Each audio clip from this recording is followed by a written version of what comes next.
JS 장기투자 내 2025년 1월 포트폴리오 공개 영상인데요. 전년 대비해서 좀 변경된 것들이 있다 보니까 영상을 찍으면 좋겠다는 생각이 들어서 1월 중순에 촬영을 하게 되었습니다.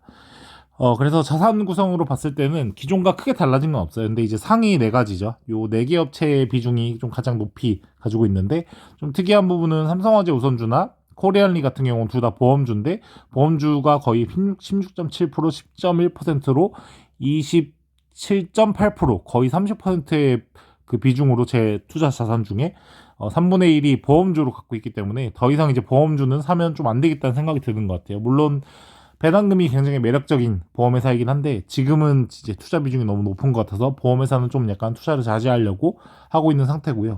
금융주, NH투자증권 우성주를 좀 공격적으로 모았던 것 같아요. 그래서 12%까지 금융주 비중을 올렸고, 금융이나 보험 같은 경우는 워낙 안정적으로 돈 잘 벌고 그리고 매출도 잘 일으키고 있기 때문에 아마 배당금이 깎일 가능성보다는 배당금을 늘릴 가능성이 높아서 올해 아마 배당금을 전년 대비해서 이 보험주랑 금융주 때문에 더 많이 받지 않을까, 이런 생각이 좀 드는 것 같아요. 그리고 네 번째 비중으로 가지고 있는 이 세아제강 같은 경우는 작년 1월이었나 2월이었나 그때 작년 초에 24년도 초에 상반기 때 그 박춘호 TV, 박춘호 소장님을 통해서 알게 된 기업이었고, 그래서 보다 보니까 일단 재무제표 자체가 PBR, PER 너무나도 저렴한 가격이고, 그리고 세계적으로도 굉장히 그런 강점을 갖고 있는 강간 그런 업체로서 되게 경쟁력을 가지고 있는 업체라는 생각이 들었고, 보니까 일단은 재무제표적으로 워낙 저렴했고, 그리고 배당도 잘 주고, 이런 제조업 회사임에도 불구하고 배당 수익률이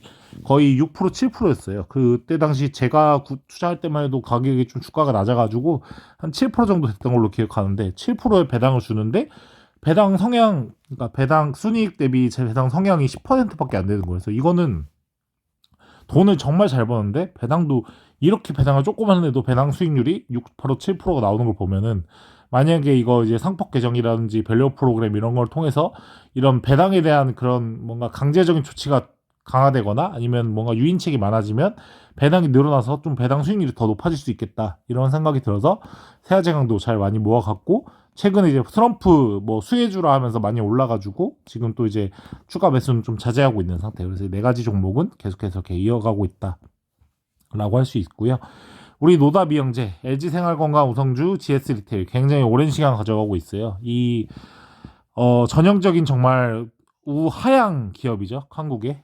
LG생활건 같은 경우는 중국 시장에서 굉장히 잘 나가다가 중국인들이 한국 화장품에 대한 수요가 떨어지고, 그리고 뭐 이런 뭐 한학령 이런 것도 내려지면서 굉장히 이제 하락세를 겪었잖아요. 그래서 지금 같은 경우도 보면은 수익성이 많이 안 나오고, 음료 사업부, 우리나라로 치면 이제 코카콜라죠.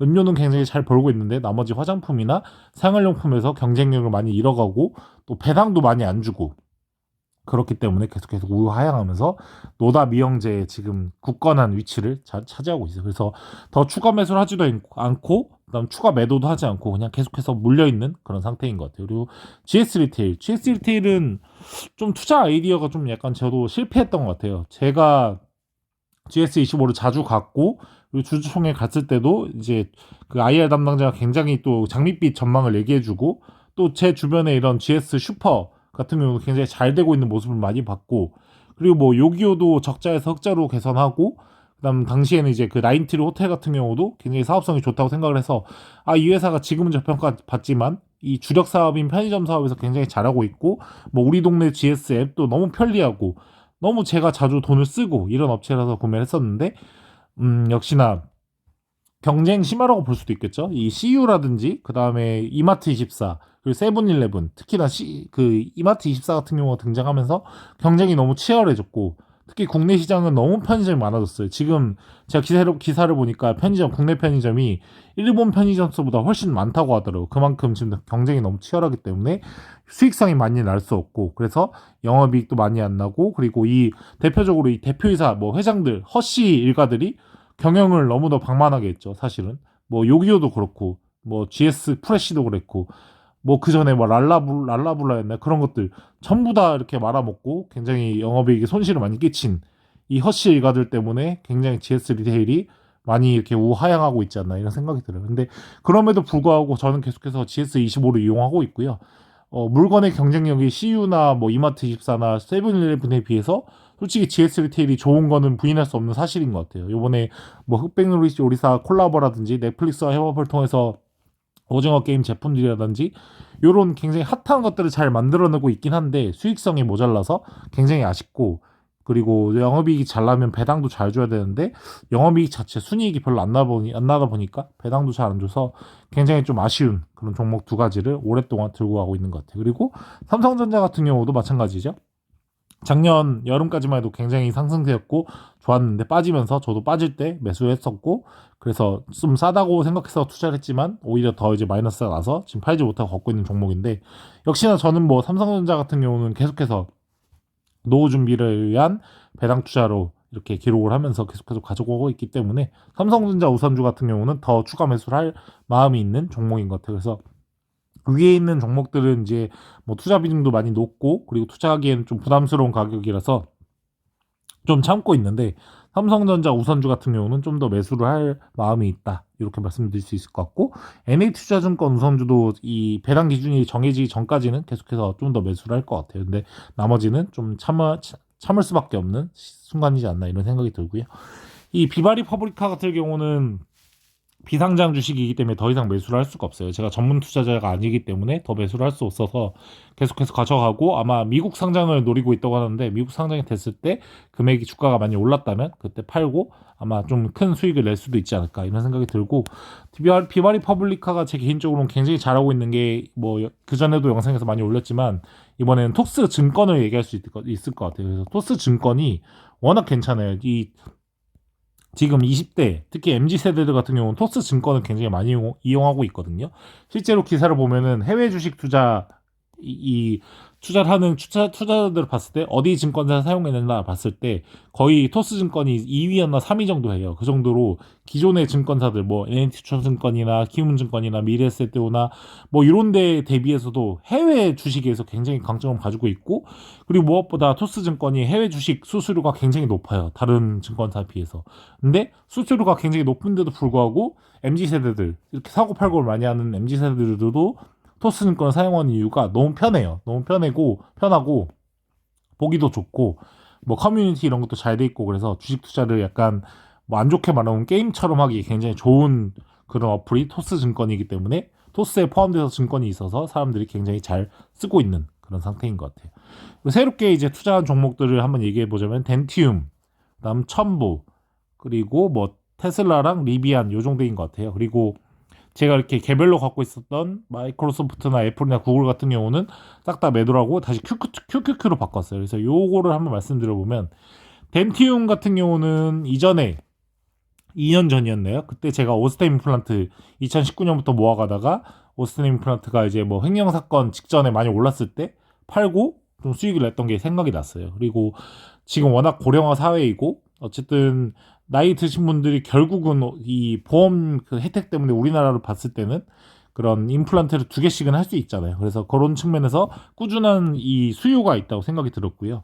지금은 당장 이제 중국이 자체가 워낙 경기가 지금 안 좋기 때문에 사람들이 뭐 임플란트를 하는 걸 좀 안 하고 아마 참지 않을까 이런 생각이 드는데, 어쨌든 중국도 만약에 상황이 좀 개선된다면 뭐 임플란트 이런 것들도 많이 하지 않을까 이런 생각이 들어서 중국 시장에도 강점이 있고 굉장히, 그리고 세계 시장에도 수출을 잘하고 있는 덴티움에 좀 투자를 해야겠다는 생각이 들었어요. 그리고 뭐 영입이 이익률도 괜찮고 ROE도 괜찮고 다 좋은데, 덴티움도 약간 조금 이제 불안한 거는 이 GS 리테일이나 에지생건하고 좀 비슷한 계열인데 배당을 너무 안 해요.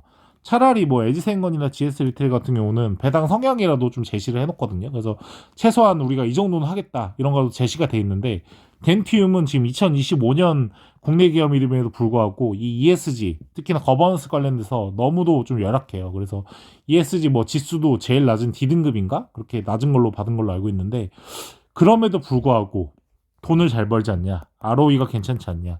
에지생건이나 GS 리테일은 ROE가 굉장히 낮아요. 그러니까 매출 대비 영업이익이 너무 낮아요. 근데 덴티움은 영업이익이 좋아요. 그래서 덴티움을 추가로 조금씩 모아가고 있다 할 수 있을 것 같고, TSLA 테슬라는 뭐 말할 것도 없죠. 사실 더 사고 싶은데 그때 좀 많이 올랐을 때 파는 게 좀 아쉬울 정도예요. 그래서 제가 계속해서 꾸준히 모아가고 있고, 테슬라 같은 경우가 이제 비바 리퍼블리카 정도의 비중으로 더 많이 사지 않을까, 떨어지면, 그런 생각을 하고 있는데, 지금 너무 많이 올라서 좀 사기는 좀 무서운 그런 종목이지만, 이 테슬라의 전기차 시장의 그런 지배력, 그리고 자율주행, 이런 거 생각했을 때 테슬라는 도저히 투자를 안 할 수가 없다, 이런 생각이 좀 드는 것 같아요. 그리고 기존에 갖고 있던 종목들은 계속해서 뭐 연금저축이나 이런 거 통해서 가져가고 있고, 뷰역수도 추가 매수, 추가 매도를 하지 않고 계속해서 보유하고 있는 상태고요. 첨보 같은 경우는, 첨보도 약간 제가 아까 말씀드린 오스템 임플란트와 비슷한 계열인 것 같아요. 옛날에 이제 투자를 해서 한 110%?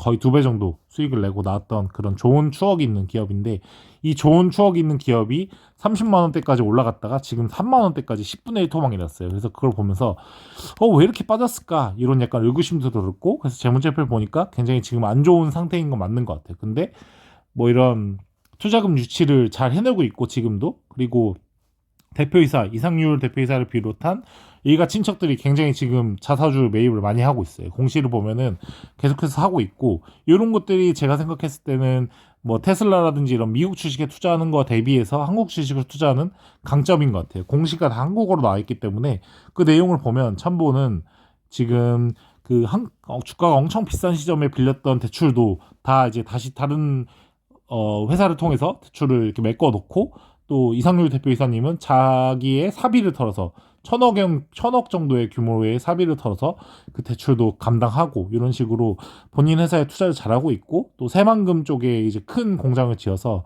거기서 또 캐파가 증설된 캐파로 이제 그 물건을 잘 이렇게 만들고, 또 수요가 늘어났을 때 그걸 공급하다 보면 제가 봤을 때는 어느 정도 가능성이 있지 않을까 싶어서, 첨보도 지금 계속 지금 투자를 이어가고 있는 상태예요. 그래서 1.2%긴 한데 조금씩 보면서 뭐 3만 원 뭐 중반, 3만 원 후반까지, 아니, 3만 원 초반까지 떨어지면은 좀 더 매수해야겠다, 이런 생각이 들어서 첨보도 새롭게 매수하고 있고, QQQ는 아까 말씀드린 바와 같고, 그다음에 리비안이에요. 리비안 같은 경우도 약간 전기차 이 시장 초반에 이제 유행했었던 리비안, 루시드, 이 두 개 업체가 굉장히 유명했던 걸로 알고 있는데, 루시드는 잘 모르겠어요. 루시드는 뭐 양산차가 많이 나오지도 않았고, 뭐 유튜브 같은 데 찾아봐도 솔직히 뭐 그 탑승 그 후기라든지, 그러니까 시승 후기 이런 것들이 거의 없기 때문에 솔직히 아직까지도 잘 모르겠어요. 뭐 사우디 극우 펀드가 투자를 해서 뭐 자금은 문제없다고 하긴 하는데, 그래도 약간 뭔가 그런 좀 팔아야 되는데 팔지를 못하는 것 같아서 루시드는 잘 못 믿겠고, 근데 리비아는 그래도 보니까 연간 얼마였죠? 3만 대인가 4만 대? 뭐 요즘 데는 팔고는 있더라고요. 물론 그것도 굉장히 낮은 수치긴 한데 어쨌든 팔고 있고, 그리고 일단 물주 폭스바겐이라는 이 투자를 또 얻어냈고, 뭐 아마존은 원래 초기 투자자였고, 폭스바겐도 투자를 하고 있고, 일단 차 자체가 너무 이뻐요. 그리고 테슬라 같은 경우는 제가 투자를 하고 있지만 차에 자꾸 너무 쓸데없이 너무 간소화시키는 게 많아요. 예를 들면 깜빡이 같은 경우도 터치로 이렇게 다 해놓고, 뭐 기어 같은 경우도 화면에서 터치해서 앞뒤로 가고, 이런 부분들이 있는데, 제가 봤을 때 이거는 좀 뭐 안전을 중시하거나 아니면 기존 차에 대한 그런 뭔가 향수가 있는 사람들한테는 테슬라가 좀 매력적인 선택지가 되지 않겠구나라는 생각이 들어요. 젊은 사람들은 좋아하겠지만 40대 50대들은 테슬라 그런 뭐 기어를 이런 식으로 조작한다는 거, 이런 거에 대해서 반감이 있어서 그런 사람들이 차라리 리비안을 사지 않을까, 전기차를 사게 된다, 뭐 이런 생각이 들어서 리비안 좀 괜찮다는 생각이 들었고, 차 디자인이라든지 뭐 품질 이런 것들이 좋다는 얘기들이 많아서, 그리고 폭스바겐도 뭐 괜히 투자한 게 아니지 않을까 하는 생각이 들어서 어느 정도 조금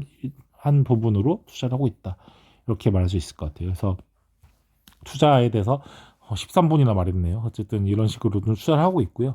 배당 구성을 보면은 전년도랑 비슷해요. 전년도보다 금액 자체가 줄은 걸로 보이는데, 왜냐면 이건 이제 OCI 홀딩스를 매도하면서 이렇게 좀 줄은 걸로 나와 있어요. 근데 OCI 홀딩스가 12월 말 기준으로 배당 기준을 한다고 제가 알고 있기 때문에 그 금액까지 합쳐지면은 아마 전년에 말했던 650만 원 정도의 배당금을 받지 않을까, 이런 생각이 들고요. 배당 비중으로 봤을 때도 역시나 이 삼성화재, NH투자증권, 코리안이, 세아지강, 요 네 개 기업이 앞에 봤던 자산 구성과 똑같은 구성이에요. 이제 하나 달라진 거는 코리안리가 아니네요.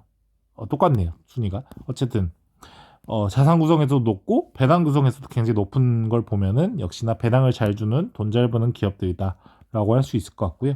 뭐 GS 리테일이나 에지생건 같은 경우는 월랑 투자금이 크기 때문에 배당금이 이렇게 나온 거고, 나머지 뭐 첨보라든지 뭐 덴티움이나 이런 데들은 워낙 배당금이 작기 때문에 조금의 배당금. 근데 제가 오래 투자한 거니까 요 첨보나 그다음 덴티움 같은 경우는 받을 수가 없겠죠. 그리고 나머지 회사들은 아마 배당금을 받을 수 있을 것 같아요. 그래서 이런 것들을 토대로 3월부터 이제 시작되겠죠. 그 4월 말까지 해서 배당금 받게 되면은 그 배당금 통지서도 제 유튜브에 남겨놓고, 마치 영상 일기인 것 같아요. 투자 영상 일기를 하죠. 제가 계속해서 2019년 3월부터 지금 2025년 1월이잖아요. 그래도 꽤 긴 시간 동안 국내 주식 많이 투자를 하고 있어요. 이 미국 주식은 재작년까지만 해도 그래도 한 40% 정도 비중이 됐었는데, 환율이 1,300원, 1,400원 넘어가면서 거의 다 이제 매도를 했었고, 그 과정에서 남은 게 이제 테슬라나 뭐 나녹스나 뭐 이 정도죠.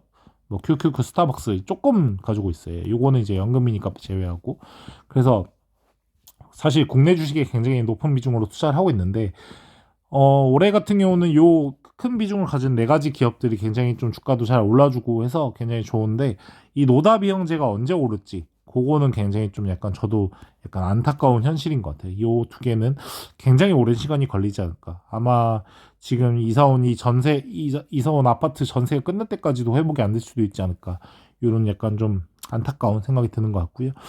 덴티움 같은 경우는 지금 꽤 투자하긴 했는데 잘 모르겠어요. 이 배당이 워낙 낮아가지고 계속해서 좀 큰 비중으로 투자할 수 있을지 약간 의문이 드는 것 같고, 첨보도 마찬가지예요. 첨보도 사실은 뭐 그렇게까지 확신이 엄청 크진 않기 때문에 요 두 개 같은 경우는 비바리 퍼블리카까지 모을 수 있을까? 라는 생각이 들긴 하는데, 어쨌든 한번 투자하면서 모아가 볼까 생각을 하고 있고, 이 뷰억스 같은 경우가 이제 많이 떨어지긴 했는데, 뷰억스가 만약에 조금 이제 떨어지는 게 멈추고 상승세가 온다면 뷰억스도 좀 사야 되지 않을까 싶어서, 앞으로 2025년에 제가 월 100만 원씩 투자를 할 때 살 종목들은 배당금이 확정되는 3월까지는 아마 이 NH투자증권 우선주라든지 그리고 삼성전자 우선주, 요것들 이 두 종목을 아마 사지 않을까 싶어요. 그래서 배당금을 좀 올리는 그런 형태로 1월달, 2월달, 3월까지는 요 세 개를 살 것 같고, 그 와중에 이제 만약에 이 덴티움이라든지 뷰억스, 첨보, 그다음 리비안, 요 네 개 기업들이 주가가 많이 하락하면은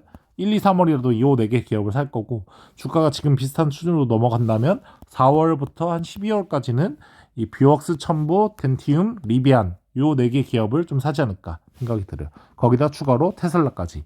그러면은 요렇게가 아마 제가 이제 3월 이후에 배당금이 확정된 이후에 살 종목이지 않을까 이런 생각이 들어요. 이렇게 5개. 나녹스는 좀 많이 올랐기 때문에 사기가 좀 꺼려지고요. 어쨌든 요런 이 헬스케어 종목, 뷰억스나 덴티움 헬스케어 종목, 그리고 2차 전지 종목, 뭐 전기차라고 할 수도 있겠죠. 테슬라, 리비안, 첨보 요 세 개 기업을 2025년엔 아마 사지 않을까. 그리고 간간히 QQQ까지 해서 아마 2025년에 투자를 이어가지 않을까 이런 생각이 듭니다. 그래서 저도 이렇게 영상을 남겨놓은 걸 보면서 앞으로 이제 2025년 투자를 할 때 참고해야 될 것 같고요. 특히 마지막에 말했던 이 투자 전략 같은 경우에는 꼭 제가 말한 거를 꾸준히 지키면서 배당금이 정해질 때까지는 이 배당주들 NH투자증권 우선주라든지 삼성전자를 좀 많이 모아갈 것 같고, 그 이후에는 요 지금 성장성이 높은 덴티움, 첨보, 뷰억스, 테슬라, 리비안, QQQ 요 정도를 좀 모아가야 되지 않을까 이런 생각이 들면서 영상을 마무리할 것 같습니다. 네, 저 혼자 좀 약간만 떠들면서 투자 아이디어를 좀 떠올려 봤는데요. 최근에는 뭐 사실은 투자가 큰 그렇게 구성의 변화는 없어가지고 좀 그냥 무난하게 흘러가는 그런 한 해 한 해를 보내는 것 같아요. 그래서 그렇게 이렇게 하루하루 보내가면서도 항상 자기 개발도 열심히 하고 투자도 꾸준히 이어가면서 이런 노답의 형제를 보면서 좀 마음 아파하지 않고 또 성장할 종목들을 또 모아가면서 또 약간 재미를 느끼는 그런 한 해가 돼야 되지 않겠나 이런 생각이 듭니다. 그리고 배당금 잘 받아가지고는 배당금으로 이 아파트 전세 같은 경우도 좀 메꿔가고 이런 것들을 해야 되지 않나 이런 생각이 듭니다. 네, 감사합니다.